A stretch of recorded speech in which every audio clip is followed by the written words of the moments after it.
ভার্সিটির পিছনে আইছি দপদীপের রাস্তায় নলসিটি হাউজিং দেখতে। হাউজিং এ একটা কুত্তাও নাই, কিন্তু গাছের নিচে পাখি, জোড়া পাখি বসে আছে, দেখাইতেছি বসেন। ওই যে ওই ওই সুযোগ সুবিধা জোড়া পাখি, ওই যে ওই ওই ওই জোড়া পাখি সাবাইয়ে খাইয়ে লাইবে মাইটারে। একটা গাছে একটা ডাল, এক জোড়া পাখি। আর এই জায়গা এই বিস্তীর্ণ মাঠ, একটা হুন্ডা, এক জোড়া পাখি গাছের নিচে বসে আছে।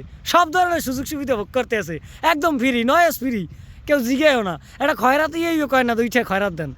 এরকম জায়গা বরিশালে পাবেন? হ্যাঁ, জায়গায় বরকত আছে, কিন্তু যেরমের রোদ্দুর এরমের নিচের তাপ, প্রকৃতির একদম আবহাওয়ার মধ্যে বসা তারা প্রেম প্রীতি করতে আছে। ওই যে ওই এই যে কি সুন্দর, এই যে বৃক্ষ তলে বসে, আর ওই যে যায় পাখি আর এক দল। ওই এই মুহূর্তে পাখি আর এক দল স্থান পরিবর্তন করতে আসে।